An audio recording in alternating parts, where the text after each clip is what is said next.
Hello दोस्तों, स्वागत है आपका आपके अपने यूट्यूब चैनल मैथ पाठशाला पर। मैं अमन शर्मा। आज आपका परसेंटेज का 7 नंबर क्लास है, जो कि एक मिक्स क्वेश्चन पर आधारित होगा। यानी परसेंटेज में जितना टाइप बन सकता था वो मैंने आपको करा दिया। अब वो क्वेश्चन मैं आपको सॉल्व कराऊंगा जो अब टाइप से अलग हटकर होता है। तो चलिए अब हम लोग शुरुआत करते हैं आज की क्लास के पहले क्वेश्चन से। नंबर 1 क्वेश्चन कहता है विक्रेता को उसके द्वारा की गई बिक्री पर 9% कमीशन दिया जाता है, लेकिन वो 20,000 से अधिक की बिक्री करता है तो 1% का एक्स्ट्रा उसे कमीशन दे दिया जाता है। अब आप ये बताओ, यदि उसकी कुल आय 6800 रुपया है तब उसने कितने रुपए का बिक्री किया है। बहुत आराम से कॉन्सेप्ट को समझना है। देखो भाई, क्वेश्चन आपसे ये कहता है अगर वो 20,000 रुपये तक की बिक्री कर लेता तो उसको 9% का कमीशन मिलता, लेकिन अगर 20,000 से ऊपर की वो बिक्री करेगा तो उसे 9% तो मिलेगा ही मिलेगा, लेकिन उसे 1% एक्स्ट्रा कमीशन मिलेगा। बोलो, यहां तक बात क्लियर हो गई। 20,000 तक की बिक्री पर उसे 9% का कमीशन मिलता है, लेकिन इससे ऊपर की वो बिक्री करेगा तो 1% उसे एक्स्ट्रा कमीशन मिलेगा, यानी 10% यहां उसे कमीशन मिलेगा। ठीक है, अब सुनो बात। यदि विक्रेता की कुल आय 6800 रुपया है, मेरी बात को आराम से समझना। अगर विक्रेता 20,000 से ऊपर की बिक्री करता है तो 1% एक्स्ट्रा कमीशन मिलता है। यही तो बात है ना। अब देखो, जो एक्स्ट्रा कमीशन है उसका वो कितना है वो ध्यान समझना है। यानी 20,000 का उसे 1% एक्स्ट्रा कमीशन मिला, यानी कितना एक्स्ट्रा कमीशन मिला उसे 200 रुपया। कब? जब वो 20,000 से ऊपर की बिक्री करेगा तब। यानी जो विक्रेता की आय 6800 रुपये थी वो अब कितने रुपए होगी? 200 की, और उसमें वृद्धि हो जाएगी। यानी विक्रेता की जो कुल आय होगी, विक्रेता की जो अब आय होगी वो 6800 प्लस 200, यानी कितनी होगी भाई? 7,000 होगी। बोलो, यहां तक बात क्लियर हो गई, समझ में आ गई? फिर समझो एक बार ध्यान से। 20,000 तक की बिक्री पर 9% कमीशन है, उससे ऊपर जाने पर 1% एक्स्ट्रा कमीशन है। ठीक है, यानी 20,000 का 1% एक्स्ट्रा कमीशन मिलेगा, 200 रुपये एक्स्ट्रा मिलेगा। तो यहां पर हमने देखा विक्रेता की आय अब 6800 ना होकर 7,000 होगी। ये विक्रेता की आय 7,000 कब हुई है? जब उसे टोटल बिक्री पर 10% क्या मिला है? कमीशन मिला है। अरे उसे टोटल बिक्री पर 10% कमीशन ही तो 7,000 है आपके पास। अरे यही तो है ना। तो देखो ध्यान से अब बात समझना है। मान लो टोटल बिक्री उसकी कितने की थी? X की थी। अब उस पर 10% कमीशन का मतलब होता है 1/10, 1/10, और बराबर कितना है उसके पास? 7,000 रुपया है। तो X की वैल्यू आपके पास कितनी आ जाएगी यहां से?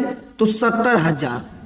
और यही क्वेश्चन में पूछा था उसने कितने की कुल बिक्री की है, तो उसने टोटल जो बिक्री किया वो 70,000 का किया। अरे ये जो 7,000 जो मूल्य था उसका जो आय थी वो टोटल बिक्री पर 10% कमीशन देने के बाद थी। तो टोटल बिक्री पर हमने टोटल बिक्री मान लिया X है। अब इस X पे 10% कमीशन दे दिया, यानी 1/10 7,000 के बराबर है। तो X की वैल्यू कितनी आ गई? 7,000। तो क्वेश्चन का जो आंसर हो 70,000। तो क्वेश्चन का जो आंसर होगा वो कितना होगा आपका? 70,000 इज राइट वन आंसर। बोलो, कोई दिक्कत है क्वेश्चन में? नहीं। अभी सेम दूसरा क्वेश्चन भी मैंने ऐसा ही लिया है। देखो क्वेश्चन नंबर 2 पे आइए। क्वेश्चन में कहा गया है एक विक्रेता के द्वारा उसके द्वारा की गई बिक्री पर 12% कमीशन दिया जाता है। ठीक है, अब समझो बात को ध्यान से। अब कितनी बिक्री पर मिलता है 12%? 15,000 रुपये तक की बिक्री पर 12% कमीशन मिलता है। इससे यदि ऊपर की बिक्री करता है प्लस तो 1% का उसे एक्स्ट्रा कमीशन मिलता है। यहां तक बात क्लियर है? अब यदि विक्रेता की कुल आय 7650 है तो आपको ऐसे क्वेश्चन में क्या करना है? तुरंत 1% जो उसे एक्स्ट्रा मिला वो निकाल दीजिए 1500 का। तो 1500 का 1% यदि आप निकालने वाले हो तो कितना आएगा भाई? 150 रुपया। यानी विक्रेता की आय 150 और अधिक हो जाएगी। कब? जब वो 10% उसे डिस्काउंट मिलेगा तब, कमीशन मिलेगा तब। तो 7650 अपने पास है, अगर मैं इसमें 150 और ऐड कर दूं तो उसकी जो कुल आय हो जाएगी अब उसकी जो कुल आय आपको मिलेगी वो 7650 में 50 और ऐड कर दो, हो जाएगा अपने पास 7800। बोलो बात यहां तक क्लियर होगी। अब देखो ये 7800 जो विक्रेता की आय है ये कब है, जब टोटल बिक्री पर 10% उसे कमीशन मिलता है।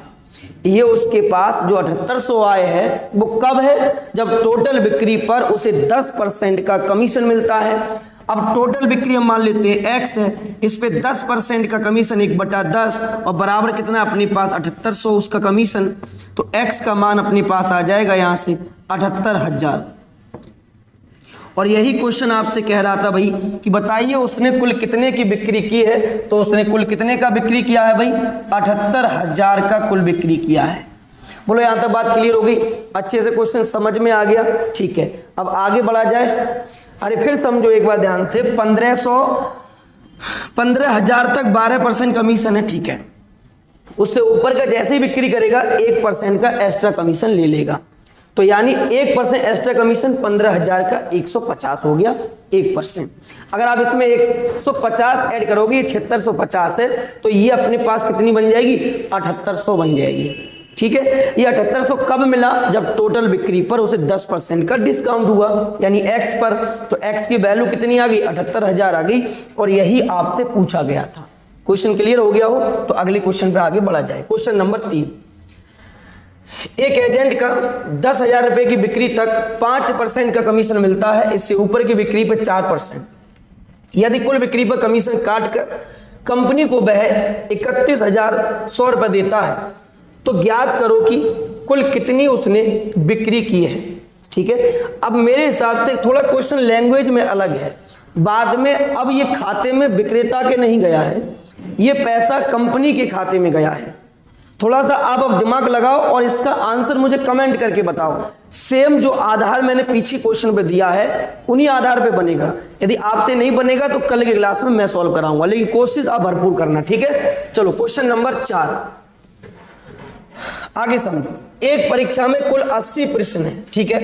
प्रत्येक प्रश्न 1 अंक का है, तो 80 प्रश्न है और 1 अंक का 1 प्रश्न है, इसका मतलब 80 अंक हो गए। एक विद्यार्थी प्रथम 60 प्रश्न में 75% सही कर पाया, यानी शुरू के 60 प्रश्न में यदि 75% वो सही कर पाया तो कितना कर दिया सही, 25 3 75, 25 चौका 100 और 4 से ये 15 बार में कैंसिल हो गया, 15 3 45, 45 प्रश्न उसने क्या कर दिए सही। ये किस में से किया है भाई, 60 में से। 45 प्रश्न सही करने का मतलब है ये है कि एक प्रश्न 1 नंबर का है, तो 45 प्रश्न यदि उसने सही कर दिए तो वो 45 नंबर ले लेगा। आगे बढ़ो नेक्स्ट। अब शेष बचे प्रश्न में से कितने प्रश्न उसे सही करने होंगे, ध्यान समझना है, कितने प्रतिशत सही करने होंगे जिससे कि परीक्षा में उसे 80% अंक प्राप्त करने, यानी टोटल जो उसे, ध्यान समझना है बात को, यहां पर टोटल जो अंक उसे प्राप्त करना है वो उसे 80% का 80% प्राप्त करना है। ध्यान सुनते रहना है बात को, ठीक है। यानी पूरी परीक्षा में उसे 64 प्रश्न सही करने हैं, पूरी परीक्षा में उसे 64 प्रश्न सही करने हैं। अब उसने अब तक जो सही किया है वो कितना किया है, 45। अब तक सही किया 45, यानी अगर वो यहां पर कितने और सही कर दे तो भाई आप कहोगे 15 और 4 19, 19 प्रश्न वो और सही कर दे तो उसे टोटल परीक्षा में 80% अंक मिल जाएगा। तो 19 प्रश्न उसे और अभी सही करना है, लेकिन ये 19 प्रश्न उसे शेष प्रश्नों में से सही करना है। अब उसके पास शेष कितना बचा, 80 में 60 तो कवर हो गया, अब शेष बचा 20। बोलो बात समझे, शेष 20 प्रश्न में 19 प्रश्न उसे सॉल्व करना है। ये परसेंट में पूछा है, गुणा कर देंगे 100 से। 20 पंजे 100 और 19 पंजे 95, 19 पंजे 95 परसेंटेज राइट वन आंसर होगा आपका। बोलो यहां तक बात क्लियर हो गई, ठीक है। बहुत प्यारा क्वेश्चन है, आप फिर एक बार समझ सकते हो। 80% इसमें से 60 में से 75 सही कर दिया तो इसका 75% कितना हो गया, तो आप कहोगे भाई 45 हो गया। 45 प्रश्न उसने सही कर दिए, लेकिन टोटल परीक्षा में उसे 80% सही करना है, यानी 80 का 80% कितना होगा, तो आप कहोगे 64 होगा। 45 सही वो कर चुका है, यानी 19% अभी और सही करना बाकी है, तभी तो 64 होगा। तो 19% यदि वो और सही कर दे, कितने में से, तो शेष में से। अब शेष कितना बचा, 60 हो चुका है, शेष बचा 20। 20 में से 19 सही करना है और इसको परसेंट में कन्वर्ट कर दो, 100 से गुणा, आंसर हो गया 95%। बोलो क्वेश्चन क्लियर हो गया, ठीक है।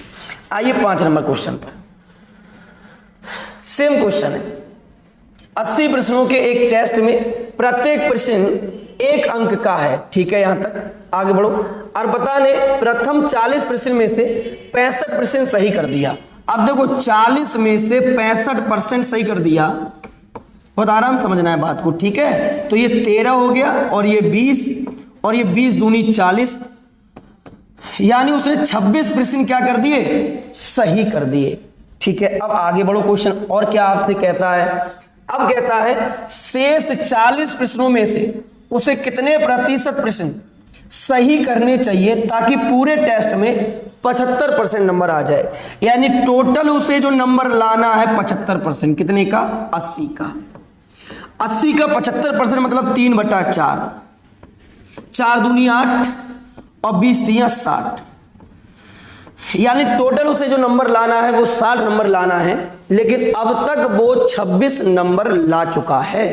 देखो यहां से बात समझो, टोटल में से, ध्यान सुनो, टोटल में से 75% लाना है, यानी 60 लाना है, और 40 में 65 सही कर दिया, यानी 26 कर दिया, तो बाकी कितने और नंबर ले आए, तो आप कहोगे बाकी 34 नंबर और ले आए। अरे यहां कितना और लेके आएगा भाई, 34 नंबर। उसे 34 नंबर लाना है, लेकिन शेष प्रश्नों में से, शेष प्रश्न कितना बचा है, 40, तो 40 में से 34 लाना है, 100 पे गुणा मार दो, परसेंट चेंज हो जाएगा। 2 दूनी 4, 2 पंजे 10, और 2 से ही 17 बार में कैंसिल, और 17 पंजे कितना होता है, 85 होता है, 17 पंजे 85, यानी 85% इज राइट वन आंसर। वही बात यहां तक क्लियर, कोई दिक्कत हुआ क्वेश्चन में, नहीं। आगे बढ़ा जाए नेक्स्ट क्वेश्चन तरफ, ठीक है। अब देखिए क्वेश्चन नंबर 6, बहुत ही बेहतर से क्वेश्चन को समझना है, बहुत ही प्यारा क्वेश्चन है, कई बार एग्जाम में रिपीट हुआ है। दिल्ली में बत्रा सिनेमा की प्रवेश टिकट 250 रुपए की है। यदि टिकट की कीमत घट जाती है तब टिकट की बिक्री 50% बढ़ जाती है, ठीक है, जबकि टिकटों की बिक्री से प्राप्त राशि 17.5% कम हो जाती है। 17.5% का वैल्यू होता है 7/40, ये याद रखना। आगे बढ़ो, तब टिकट की कीमत में कमी ज्ञात करो, कितना की कमी अपने पास निकल के आएगी। बहुत आराम से समझना है। देखो, अगर प्रवेश टिकट 250 रुपए का है, मैं अगर मान लूं जो दर्शक देखने आते हैं वो अपने पास, यदि मैं मान लूं X हैं, मैं अगर दर्शकों को X मान लूं तो कुल राशि मुझे कितनी मिलेगी। अगर 250 का एक टिकट है और X दर्शक आते हैं तो टोटल राशि मुझे 250X मिलेगी, ठीक है, टोटल राशि मुझे 250X मिल गई। ध्यान से समझते रहना है बात को। अब देखो, तब टिकट की बिक्री, अब यदि टिकट की कीमत घट जाती है, मान लो टिकट की कीमत 250 में से 22 घट गई, हमने क्या मान लिया, टिकट की कीमत 22 घट गई। आगे देखो, तो बिक्री कितनी बढ़ गई, 50% बढ़ गई। यानी पहले दर्शक X आ रहे थे और अब दर्शक आते हैं 3/2। अरे 150/100 लिखोगे तो 3/2 आते हैं। अब दर्शक आते हैं इतने और टिकट है एक इतने का, तो कुल राशि इकट्ठी कितनी होगी, इतनी। दर्शक गुणा प्रत्येक टिकट का मान, टोटल राशि हो गया, ठीक है। एंड में कहा गया है जबकि बिक्री से प्राप्त राशि में 17.5% की कमी आ गई, यानी जो पहले राशि कलेक्ट आपने की थी वो 7/40 कम गई, यानी 33/40 रह गई कम की। 40 पर 7 कम गई, बोलो बात क्लियर हो गई। तो ये राशि बराबर क्या लगा दोगे आप, राशि लगा दोगे। ध्यान से एक चीज सुनना है, 0 से 0 कैंसिल हो गया, X से X कैंसिल हो गया, 3 से 11 बार में ये कैंसिल, 2 से 2 दूनी 4 बार में ये कैंसिल। 25 और 11 की यदि आप गुणा करते हैं तो 275 आपको मिलेगा, बराबर ये हो जाएगा अपने पास 500 और माइनस का ये 2 बाई, तो 2y के मान जो अपने पास आएगा, माइनस से माइनस कैंसिल होगा, कितना बचेगा 225। और जब हम y का वैल्यू निकालते हैं तो ये आएगा 2 1 कम 2, 2 1 कम 2, 2 दूनी 4 और 2 पंजे 10। तो y का मान आ गया 112.5। और यही क्वेश्चन में पूछा गया था, तब टिकट की कीमत में कमी ज्ञात करो, और मैंने टिकट की कीमत में कमी कितना माना था, y माना था। फिर आराम से एक बार सुन लो, मैंने दर्शक मान लिए x है और 250 का एक टिकट है, तो कुल राशि कितनी कलेक्ट हो जाएगी, 250x हो जाएगी। अब टिकट की कीमत कम गई, मैंने मान लिया बाई कम गई, ठीक है, तो टिकट की जो बिक्री है वो 50% बढ़ गई, यानी अब एक दिन में इतना टिकट बढ़ गया। अब सुनो ध्यान से, एक टिकट इतने का बिकते इतने, कुल राशि इकट्ठी हो गई इतना। अब जो मूल राशि थी उसमें कमी हो गई 17.5% की, तो 17.5% की कमी है, राशि बराबर राशि, और आंसर आ गया बाई का 112.5। बोलो यहां तक बात क्लियर हो गई, इजी वे में समझ में आ गया, सही। क्वेश्चन नंबर अगला देखिए, 7 नंबर क्वेश्चन। सर्कस के एक श्रेणी का प्रति टिकट मूल्य 12 रुपया है। जब टिकट का मूल्य घटा दिया जाता है तो दर्शकों की संख्या 80% से बढ़ जाती है और कुल आय 20% बढ़ गई। प्रत्येक टिकट का मूल्य अब कितना है, तो आंसर आप कमेंट करो। पिछले क्वेश्चन में पूछा कितना कम गया, और इसमें पूछा है कमने के बाद अब टिकट का मूल्य कितना रह गया, वो आपको कमेंट करके बता देना है। क्वेश्चन नंबर 8 देखिए, एक गांव की जनसंख्या 8000 थी। एक वर्ष बाद पुरुषों की संख्या 10% बढ़ जाती है और महिलाएं 8% बढ़ गई। कुल जनसंख्या 9% बढ़ गई। प्रारंभ में पुरुष की संख्या कितनी है? देखो यहां पर महिला बढ़ी, पुरुष बढ़ा, अब टोटल बढ़ गया। जहां पर दो अलग अलग चीजों को मिलाया जाता है वो प्रत्येक प्रकार का क्वेश्चन किससे बनता है? मिश्रण से बनता है। तो अब बना लीजिए मिश्रण से।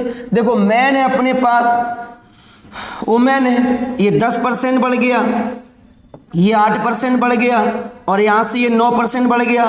तो मिश्रण के नियम से सॉल्व कर दिया, ये 1% आएगा और इधर भी 1% आएगा, परसेंट परसेंट कैंसिल। अनुपात 2 का मान ऊपर आपको दे रखा है कितना? 8000। तो अनुपात 1 का मान कितना आएगा भाई? तो अनुपात 1 का मान आएगा 4000। क्वेश्चन में कहा गया है प्रारंभ में पुरुष की संख्या बताओ कितनी थी, यानी प्रारंभ में 1 था पुरुष और 1 ही महिला, तो दोनों की संख्या होगी बराबर। तो कितनी थी भाई? 4000 इज राइट वन आंसर। प्रारंभ में पुरुष की संख्या कितनी है? 4000 है, तो ऑप्शन नंबर ए होगा आपका करेक्ट आंसर। हो गया क्लियर? क्वेश्चन समझ में आ गया। जहां दो अलग अलग चीजों को मिलाकर एक बना दिया जाता है वो प्रत्येक सवाल मिश्रण के नियम से बना सकते हो, चाहे वो किसी भी चैप्टर का क्यों ना हो। ठीक है, चलो अगला क्वेश्चन देखो 9 नंबर क्वेश्चन कहता है एक किराने की दुकान दो अलग अलग विक्रेताओं से पैक किए गए रस की 600 बोतलों को खरीदती है एक किराने की दुकान से। ठीक है, 20% माल विक्रेता ए से और 80% माल विक्रेता दूसरे से खरीदा जाता है। एक बोतल का जो मूल्य है वो 25 रुपया है। विक्रेता 2 के माल की समीक्षा करने के बाद दुकानदार को पता चलता है कि 25% माल सिर्फ एक दिन की अवधि तक ही उपयोग किया जा सकता है, यानी 25% जो माल है वो एक दिन ही आप प्रयोग में ला सकते हो, उसके बाद वो खराब हो जाएगा। आगे देखो, वह माल वापस करने का फैसला करता है तो विक्रेता 2 से उसे कितना धन वापस मिलेगा। लैंग्वेज बड़ा टफ लग रहा है लेकिन इतना टफ ये क्वेश्चन है नहीं, बहुत सिंपल है। समझो देखो कैसे। अपने पास विक्रेता पहला है और विक्रेता दूसरा है। ठीक है, आगे देखो 600 बोतल है, 20% माल पहले से, तो 600 का 20% निकालोगे 120 आएगा। चलो पहले से 120 ले लिया, अब बाकी जो बचा वो 480 दूसरे से लेगा। यहां तक बात समझ में आ गई। 600 का 20% पहले से, तो इसका 20% 120 हो गया, बाकी बचा वो दूसरे से लेगा 480। क्वेश्चन ये कहता है आगे, विक्रेता 2 से लिया जाता है, ठीक है, एक बोतल का क्रय मूल्य 25 रुपया, जरूरत बाद में पड़ेगी इसकी, थोड़ा आगे पढ़ लो। विक्रेता 2 के माल की समीक्षा करने के बाद दुकानदार को पता चलता है 25% माल सिर्फ एक दिन की अवधि के लिए उपयोग किया गया, यानी इसका 480 का 25% माल, यानी 480 का 25% माल, 25% का मतलब होता है 1/4। तो 480 का 25% कितना होगा, 4 एकम 4, 4 दूनी 8, 120। ये ऐसा माल है जो सिर्फ एक दिन के लिए ही चलेगा, एक दिन के लिए। बाकी बचा कितना अपने पास, अब 360 माल, इससे कोई लेना देना भी है नहीं। आगे पढ़ो। माल को वापस करने का फैसला करता है। अब आप मुझे देखकर ये बताओ, यदि वो कौन से इसमें से माल को वापस कर दे कि उसे मुनाफा हो जाए, है ना, सड़ने से चीजें बच जाएं, तो आप ये कहोगे जो माल एक दिन तक चलेगा हम उसको वापस करने वाले हैं। अरे भाई वो दूसरे दिन खराब हो जाएगा, बात समझ में आ रही है? तो मैं वापस करने के लिए इस 120 माल को निकलूंगा, ठीक है, ये 120 माल मैं वापस करूंगा क्योंकि दुकान दोषी तो बात हो रही है। तो 120 बोतल मुझे वापस करनी है और एक बोतल का क्रय मूल्य 25 रुपया है, तो 120 गुणा 25 और आंसर कितना होगा, 25 दूनी 50, बचे 5, 25 5 30, तो आंसर आ गया 3000। यही पूछा था, विक्रेता 2 से उसे कितना धन वापस मिलेगा, तो 3000 रुपया विक्रेता 2 से उसे वापस मिल जाएगा। बहुत अच्छा क्वेश्चन था। आप ऐसे ही क्वेश्चन से अपने कॉन्सेप्ट क्लियर करिए और आपकी पकड़ बनेगी मैथ पर। आप इस प्रकार के बड़े लैंग्वेज वाले जब क्वेश्चन सॉल्व करोगे तो एग्जाम में कम समय में आप क्वेश्चन का अटेम्प्ट भी ले पाओगे, ठीक है ना। ध्यान रखना, युद्ध के मैदान में जाते हो और ओनली आपको भाला फेंकना आता है तो कोई पीछे से आकर तलवार भूंक देगा तुम में, ध्यान रखिए जो बात, ठीक है। इसलिए युद्ध के मैदान में जाते समय तलवार, भाला, जो भी अस्त्र शस्त्र जो भी होता है सब तुमको आना चाहिए। सेम युद्ध का मैदान अपना परीक्षा है। परीक्षा देते समय हमेशा चीज़ों को याद रखना चाहिए। परीक्षा हॉल में बैठने से पहले आपकी तैयारी ऐसी हो, क्वेश्चन कितना भी घुमा के आ जाए लेकिन आपकी पकड़ से क्वेश्चन बाहर ना जाए। अपनी तैयारी को अच्छे से एक मुकाम दो, हर दिन हर एक नया करने की कोशिश करिए और मुझे उम्मीद है आप जरूर ऐसा करोगे। और इसी के साथ रखते हैं आज का क्लास यहीं तक, मिलते हैं आपसे नेक्स्ट क्लास में, तब तक के लिए थैंक यू, धन्यवाद।